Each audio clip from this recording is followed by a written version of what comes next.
Maayong hapon sa mga kaigsuunan natong Bisaya, sa Luzon, Visayas ug sa Mindanao. Lakip ang mga overseas Filipino workers. Ako inyong igsuon o Higalang Bisaya, Communication Secretary Martin Aguilar. Kamusta mong tanan? Karong hapon sa Bisaya gyud sa atong Operation Tabang, atong tan-awon ang pagbalik ni Jinky Escopete ug sa iyang pamilya sa Surigao City human sa napulo ka tuig. Makauban usab nato aron mohatag og update sa ilang programa alang sa mga kabatan-unan sa Barangay Malanang Opol, Misamis Oriental si SK Federation Chairman Val Dexter Salomon. Atong paghatod pod og tabang sa mga magtutudlo sa Alegria Elementary School sa Santa Monica, Surigao del Norte. Ug sa atong Malasakit Center update, atong makauban si USEC John G. Gonzales sa Office of the President. Puno sa serbisyo publiko og inspirasyon ang among ihatod kaninyo karong hapon diri lang sa Bisaya gyud na inyo po mapaminaw sa mga RMN networks. DZXL 558 RMN Manila, DYHP 612 RMN Cebu, DXCC 828 RMN Cagayan de Oro, DXBC 693 RMN Butuan, DXRS 918 RMN Surigao, ug makita sa RMN social media platforms Bisaya Gyud Facebook page. Pwede sad mo contact sa Bisaya Gyud sa among hotline number 0947-486-0291. Like, share, and message na dayon. Magsugod na ta sa mga ratsada sa balita. Take it away, Jay. Sa Region 7, gibakunahan na mga barangay health workers sa Cebu City ug uban pang mga medical frontliners gikan sa mga private clinics sugod Marso 24 ning tuiga. Ang usa naa mahimutang sa Robinson's Galleria ug ang ikaduha ana sa University of Cebu Senior High School Department sa Barangay Banilad. Samtang ang Senior High School Department sa University of Cebu sa Barangay Banilad mao'y usa sa duha ka mga vaccination sites sa Cebu City diin gipahigayon ang tulo ka adlaw nga pagpabakuna sa mga sakop sa Cebu City Health Department, barangay health workers, contact tracers sa Cebu City Emergency Operations Center ug mga private clinics sa Dakbayan sa Sugbo. Sa Region 10, ang Department of Social Welfare and Development Field Office Region 10 may turnover sa hygiene kits ngadto sa 72 ka mga former rebels sa gipahigayong simple na seremonyas sa headquarters sa 58 Infantry Battalion sa Philippine Army, Claveria, Misamis Oriental. Ang DSWD Field Office 10 kauban ang national government agencies ug local government units sa Northern Mindanao nagpadayon sa pagtabang sa mga kani-rebelde aron makasugod sa ilang bag-ong kinabuhi ug mobalik sa katilingban. Gawa sa DSWD, uban pang national government agencies ilalom sa Regional Task Force on Ending Local Communist Armed Conflict 10 para yun usab ang pagtabang sa mga former rebels pinaagi sa paghatag og tabang pinansyal. Ang cash aid alang sa mga kani-rebelde magkantidad sa 15,000 pesos ngadto sa 624,000 pesos nga makatabang sa ilang pagsugod sa ilang bag-ong kinabuhi. Sa Region 13, 26 ka mga membro sa Marihatag Hog Racers Association sa Surigao del Sur nakadawat sa balor 3.4 million pesos nga feed milling equipment pinaagi sa Department of Agriculture Caraga Livestock Program niadtong Marso 24 ning tuiga. Ang production support naglakip sa tagsang unit sa 3-in-1 feed miller, vacuum dryer, micro mixer, soybean extruder, heavy-duty weighing scale og shed storage building. Karong tuiga, ang MARA makadawat usab og 40 ka mga baboy balor 1,398,000 pesos nga dunay feed support balor 1,016,000 pesos gikan sa livestock program. Ang maong suporta dakong tabang sa pagpalikon sa livestock industry sa rehiyon. Dagang salamat, Jay. Niadtong niaging buwan sa Enero, ulahin natong gibisita si Jinky Escopete, 24 anyos nga tubong Dinagat Islands. Bata pa lamang kining nagdesisyon nga mobiya sa iyang pamilya aron manimpalad sa Manila kauban ang iyang naminyuan. Karon human sa napulo ka tuig, mobalik na pag-usab si Jinky sa iyang inahan kauban ang iyang bana ug iyang tulo ka anak. Let us watch this.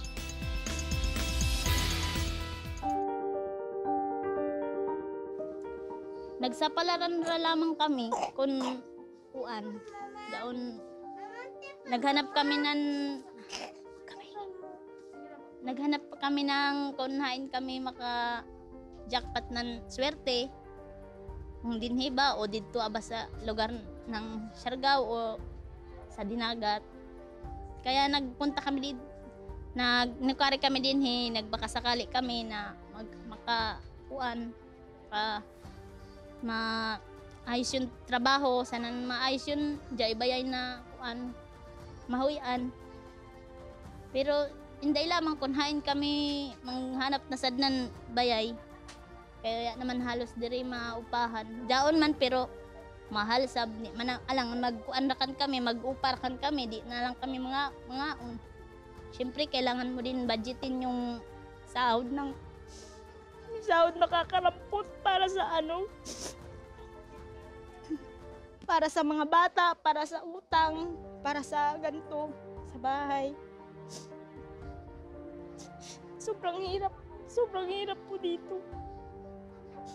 Akala nila hindi ka nahihirapan kasi tumatawa ka.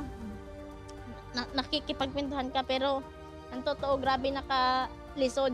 Kaya nun mo kasi para sa mga anak na maliliit pa. Tubong Surigao City, sayo nanimpalad si Jinky sa Manila sa edad na 14 aron makauban ang asawa ni Ining Tubong Siargao. Diri, naambit sa ato ni Jinky na ayuhon na sa tag-iya ang balay na ilang temporaryong giabangan. Apan tungod rapod sa jutay lang nila nakita ug sa mga panginanglanon sa ilang pamilya, dili na kaya sa pamilya Escopete na mugasto pa aron makaabang og lain pang panimalay. Tungod niini, ang Bisaya gyud gitubag ang hangyo sa pamilya na makauli og balik sa ilang probinsya ug didto magsugod sa ilang bag-ong kinabuhi.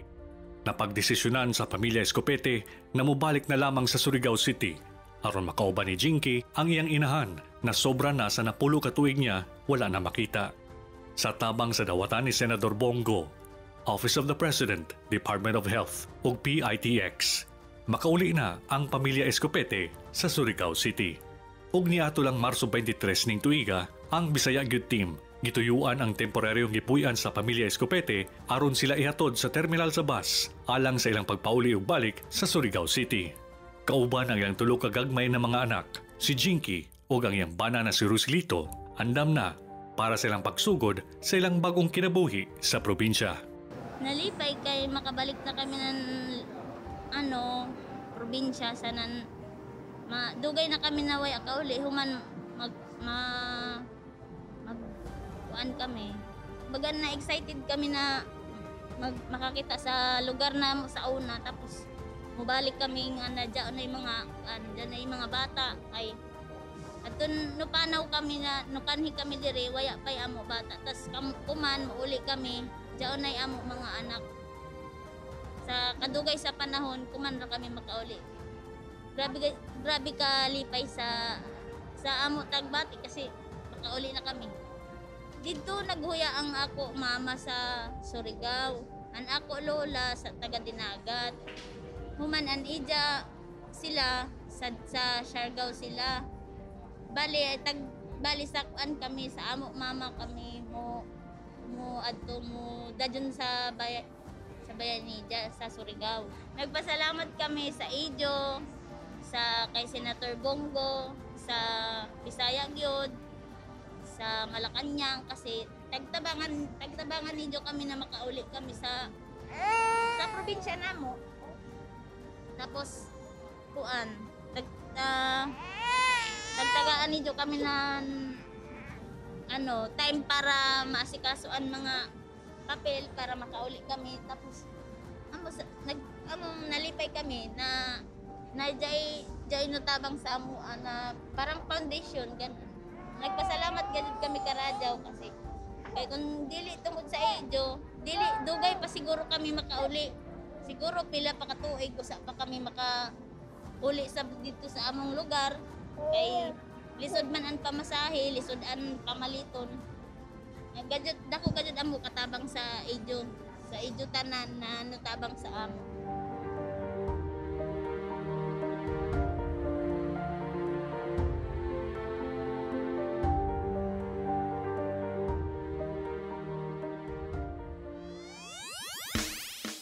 Nagpasalamat ang Bisaya Gyud sa Office of the President, sa Presidential Management Staff, sa Department of Health ug sa dawatan ni Senador Kuya Bongo sa pagtabang sa pamilya ni Jinky aron na mahanay ang mga gikinahanglan ni ining requirements alang sa ilang bag-ong kinabuhi sa probinsya.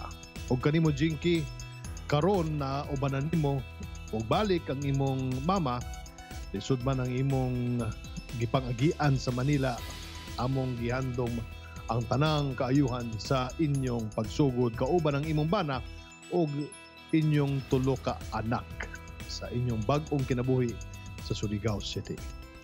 Ayaw kabalaka, basta bisya gyud, bisan unsa mang hagit kaya nato ni. Sa pagbalik sa bisya gyud, makauban nato si Undersecretary John G. Gonzales sa Office of the Presidential Assistant for the Visayas sa ilang paghatag og update sa bag-ong natabangan sa Malasakit Center sa Kabisayaan.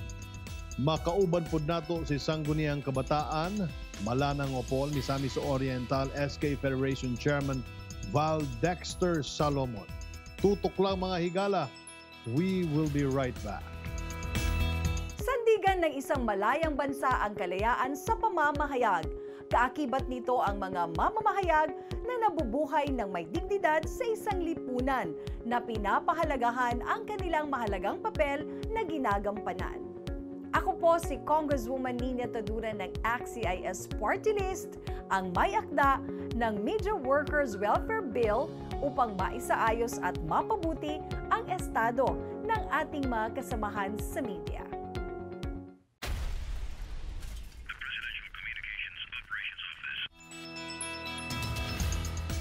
Welcome back mga higala sa Bisaya Gyud. Kini inyong higala, Communications Secretary Martin Andanar, ang Malasakit Center update. Laing Malasakit Center success story na usab ang atong masayran karong adlaw. Alang sa dugang detalye ania ang atong bag-ong Undersecretary sa Office of the President, Undersecretary John G. Gonzales. Maayong hapon kanimo, Yusek John G. Daghang salamat, Sec Martin, sa pagbisita ni Presidente Rodrigo Roa Duterte sa Giwan, Eastern Samar atul sa anibersaryo sa ika-500 years sa circumnavigation sa kalibutan nga gipanguluhan ni Ferdinand Magellan. Gibisita usab ni Senador Christopher Lawrence Kuya Bongo sa usa sa atong Malasakit Center sa Tacloban City. Giduaw ni Senador Bongo ang Malasakit Center sa Eastern Visayas Medical Center sa Tacloban City ni adtong Marso 18.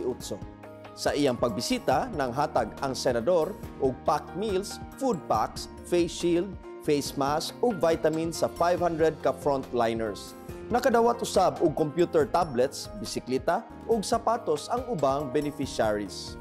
Gikumusta usab ni Senador Bongo ang kahimtang sa Malasakit Center sa hospital ug gisusi ang operations niini, lakip na ang sa mga partner agencies nga mitunol og hinabang sa mga beneficiaries. 56 Luzon, 22 Visayas, 24 Mindanao. Karong adlaw, gikan sa Siquijor ang atong Malasakit Center story. Ang amahan ni Clint Julius Ambalong nga si Edgardo Ambalong na-admit ug natabangan sa Malasakit Center sa Siquijor Provincial Hospital. Apan subo usab nga palundungon nga mitaliwan ang amahan ni Clint. Hinuon migaan ang problema nga giatubang ni Clint tungod sa natabang sa Malasakit Center sa ilang pamilya. Ania ang pamahayag ni Clint Julius Ambalong. Good morning. Unsa imong pangalan? Clint Julius Ambalong, sir. So, sir, taga-diin man mo? Taga-diin ka? Taga Pangi, secure. Sir, ang na-hospital before ang imuhang papa? Kadaghan na gyud to, sir. Sulod gawas ato sa hospital, sir. Unsa may sakit sa imong papa before? Na-complicated na to, sir, kay high blood, diabetic, kidney. Naapektuhan na to sa kidney, sir. So, ang imuhang papa is namatay kalos aman? January 10, sir, 2021.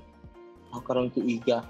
So, katong na-hospital pa siya, ang iyahang hospital bill, naaba mo'y nabayaran or wala? Wala, sir. Mga pila man iyahang bill dito sa hospital? Mga almost 80,000 siguro, sir. Then naman to nakuan sa PhilHealth man to kung papa sir. Dayon nay excess nga almost 50. Oto akong gidagop sa malasakit sir kay wa na gyud may kwarta sir kay gurot na gyud na maintenance ato sir tambal. Diin man mo nakahibaw aning malasakit center sa Answer sa Siquijor Provincial Hospital. Nara mo dito naka-advise pa na mo dito sa social welfare sir ba sa Secure. Nga pwede ra ni idangop ninyo patabang mo dito sa malasakit center.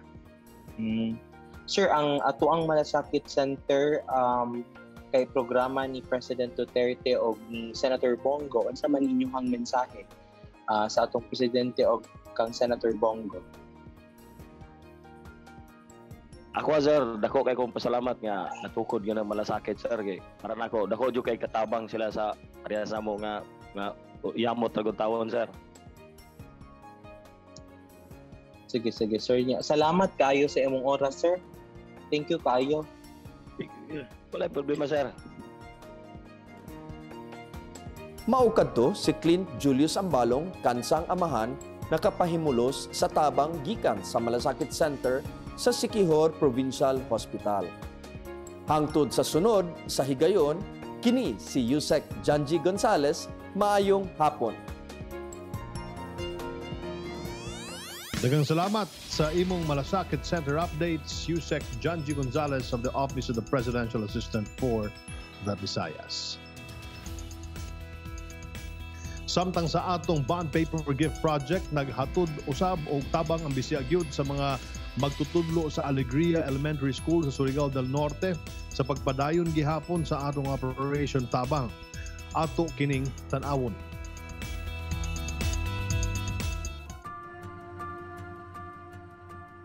Niadtong Marso 19, niaging Biyernes, gibisita sa Bisaya Gyud Team ang tungaan sa Alegria Elementary School sa Santa Monica, Surigao del Norte aron ihatod ang gamay nga hinabang alang sa mga estudyante ug magtutudlo isip suporta sa distance learning program sa Department of Education. Dako ang pasalamat ni Teacher Reyna Tuldo sa atong pagbisita kanila. Ako si Mrs. Reyna Congreso Tuldo, Head Teacher 3 of Alegria Elementary School. First and foremost, magpasalamat na tagbisitahan gadyo namo eskwelahan. I'm so very thankful na isa kami na ila tagbisitahan luyo sa busy sa ila panahon. So nakaabot sila diri sa Siargao Island. Sa atong pagbisita, atong nasayran, nagawa sa kakulangon sa supply sa bond paper, atong nakita na sila ato na pailaing suliran sa ilang tungaan. Tanawa sir, damage.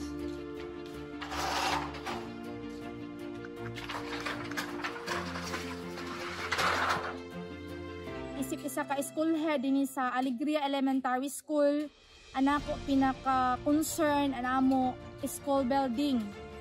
Wherein ang mga tagkinahanglan gadyo sa mga bata. So, gikan na ako pagka-assign from year 2017 up to present, ang amo classroom siya na gadyo mga guba na.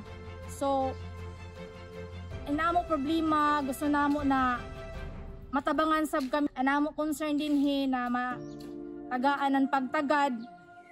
May amo resolution na tagpasa through Attorney Asidilia, siguro mga duha na katuig labay. So until now, wala pa kami kahibayo kung uno na'y resulta, but hangtod ko man nagpaabot gihapon kami with positive nga pagpaabot, ya kami mga nag-negative kami kundi hopefully magpaabot gihapon kami na matawo jud to ni dyan na tagkuan sa amo, tag-promise sa amo, tagsaad. Kini nagpakita lamang sa kabayanihan sa mga magtutudlo tungod wala nila limitahi ang ilang abukasiya apan gipakita usab nila ang ilang paghunahuna sa kaluwasan sa mga magtutuon sa ilang eskwelahan. Busa kami sa Bisaya Gyud, paningkamutan nga mahimong tulay aron masulbad ang problema na dugay ng giyangungo sa mga tao sa Alegria Elementary School. Una pa lamang kini nga lakang sa atong pag-abag sa atong mga magtutudlo nga puno og dedikasyon. Bisan sugod pa lamang kini sa atong pagtabang kanila, ato nang nakita ang ilang pasalamat sa paglaom nga makahatag og kaayuhan, dili lamang alang kanila, apan sa ilang mga pinalanggang estudyante. Salamat ka daw, Bisaya Gyud! Daghang salamat sa mga teachers sa Alegria Elementary School sa Surigao del Norte sa pagsalig sa atong programa. Kabahin sa uban pa ninyong concern, kami sa Bisaya Gyud ang inyong tulay aron masolusyonan ang problema sa inyong tunghaan. Ako po si Congressman Eric Pineda ng One Pacman Party List, kasalukuyang chairman ng Committee on Labor and Employment dito po sa Kamara, na naninindigan na ang kalayaan sa pamamahayag ay sandigan ng demokrasya. Kaya bilang pagkilala sa natatanging kontribusyon ng mga mamamahayag sa Pilipinas, isinusulong po natin ang Media Workers Welfare Bill upang mabigyan ng nararapat na sahod at mga kaukulang benepisyo ang mga manggagawa ng media.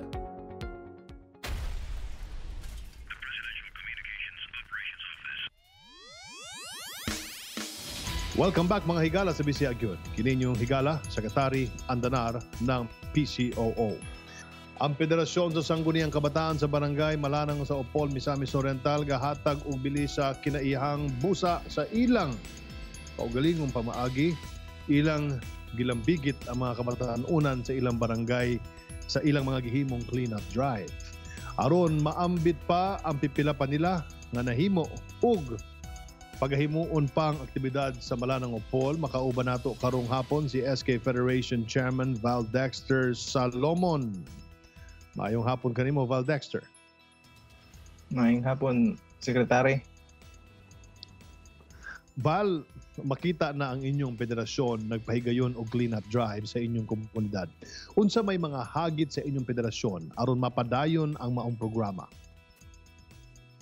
Actually, Sec, sa among clean-up drive, na may mga pagsulay pinagi sa mga pagkayusa sa mga batanon, no? Kinahanglan gid nga i-maintain namo ang pagkayusa sa batanon. Mao siguro na pinakadako namo nga hagit nga pagabuhato namo ipadayon unsaon pag-maintain sa amo ang relasyon sa isig kabatanon aron mapadayon ang mga programa.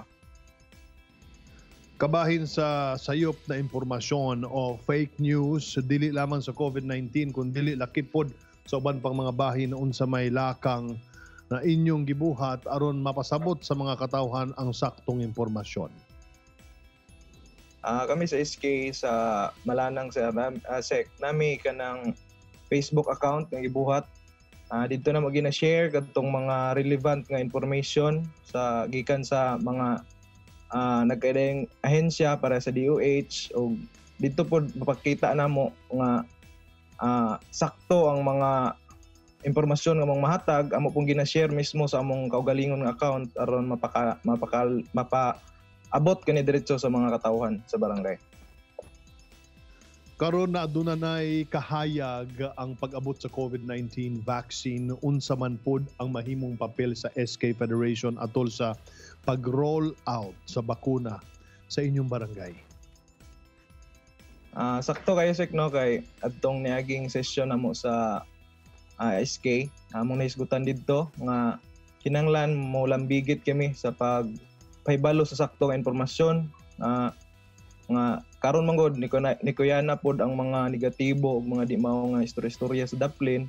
So maski kami nakulbaan mi pero naka-attend mi sa mga meeting sa BHERT o didto pod mi nakabalo, explainan mi sa mga health workers kung unsa gyud ang tinuod. So among giaghat ang among mga katawhan pod nga na may mga zonal nga information dissemination sa mga health workers. So among giaghat among mga silingan nga mo attend aron makabalo sila kung unsa gid ang tinuod. Karong tuig 2021 aduna na ba mo'y nakalatag na mga programa para sa kabatan-unan sa inyong komunidad?